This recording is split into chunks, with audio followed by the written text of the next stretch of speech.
All hail Biafra. This is Biafra Liberation Army Network coming to you again. Please do subscribe, like, share, and comment. As outlive is the pioneers, the first progenitors of this very cause. And for me, I think this is, a movement that has been able to run on its own, even without its original, initiators. For me, I think it is worth celebrating. And yes, yesterday Simon Ekpa had some spaces whereby he spoke about 3 to 4 hours. And in that space, I think over 1,000 Biafrans globally joined. I think it is a brilliant idea that they are protesting against the government with sit at home. And I think it's a peaceful sit at home. When we are talking about succession in Africa, I think Biafra has been able to lead by example. We have so many countries whereby they were forcefully joined by the colonial masters. And for that reason, those countries have not been able to forge ahead. There's no country that can develop if the people are not united. It's almost impossible, right? This is why you see states like Singapore, despite their differences, their leader was able to join them. But that is not the case in Nigeria. In Nigeria, we have leaders who come and further widen our differences. In fact, they emphasize our differences. Take, for instance, the current administration, whose appointment has been about 70% people from his, ethnic extraction. So by that, you know that the differences is becoming louder. And of course, nobody will be ready to work with him, where there are blatant and obvious marginalization.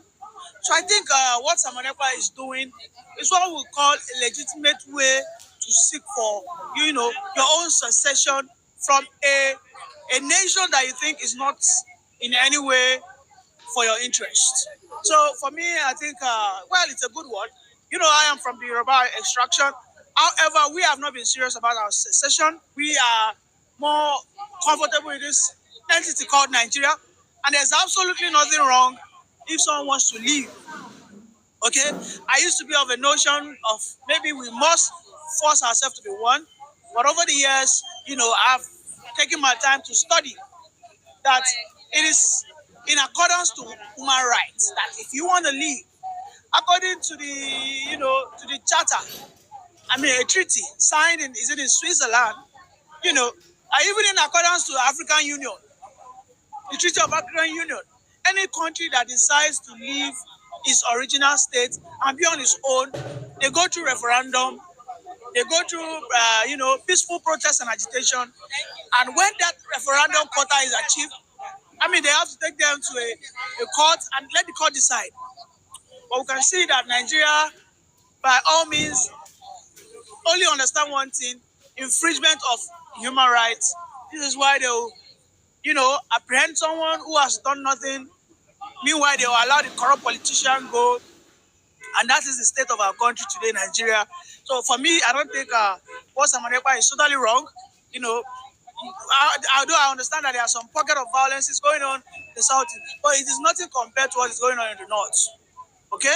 Because I can tell you categorically that if the Biafrans or whatever they are called, maybe BG, I think Biafra government in exile, I don't think they commit so much crime like the bandits, the Boko Harams who call out, kidnap 700 people.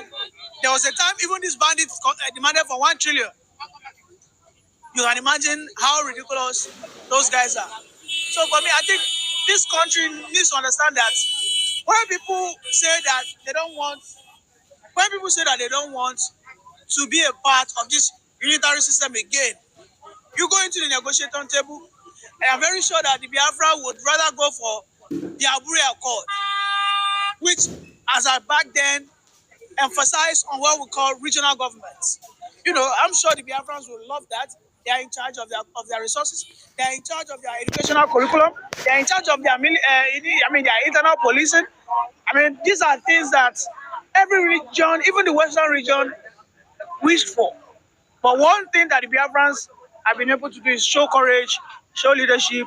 I mean, they have charted your path, they have cleared the path, they have led that fight, and nobody will tell you that in the cause of freedom that it will ever be free. It's not going to be free.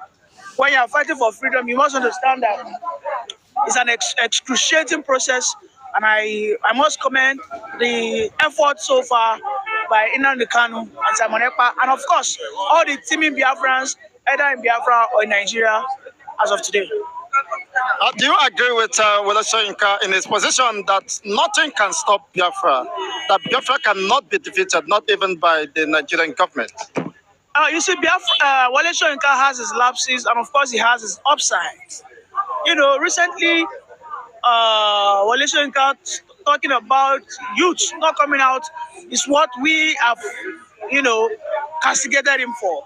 But in the sense of secession, I think Professor Soyinka is absolutely right. The Biafran has lived for over 60 years now, if I'm not mistaken, since 1960 something, or even beyond before that. You know, so I mean, the Biafra is as old as Nigeria, and the Biafran spirit is not dead. So, the professor is spot on.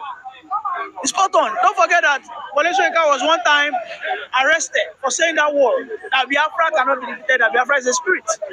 And even at the age of 89, Wole Soyinka is saying that because he has seen the resolution, he has seen the determination, the commitment of these people, that they are ready to live their life for the cause of this country. And I mean, that is the very foundation of what we call free man. A free man is ready to die in the fight for freedom rather than for him to live on his knees. I mean, those are the things that make a nation free. We in Nigeria today, are we free? Of course we are not. How many people is ready to die for this country? Nobody. Absolutely, about 70% of Nigerians are not ready to die. So this is why you see them, they rather go out elsewhere to go and, slave away their lives in, they call it Senna climbs. Because if they were patriotic, if they were sense of nationhood, we'd rather stay back and protest. But what we see is that the Biafrans are staying back, protesting, agitating against the Nigerian government, that they need their nation, they need their country. I mean, just 2 weeks ago, was it last week, we saw what Mazin Nnamdi Kanu, despite being incarcerated for over 3 years, is still speaking up. He's still saying that he would rather go down over him saying that he's going back to Nigeria. I mean, this is what we call a made-up mind. And that is how you know a man that is free from the shackles of his what? Abductors. Thank you so much for a wonderful and brilliant submission.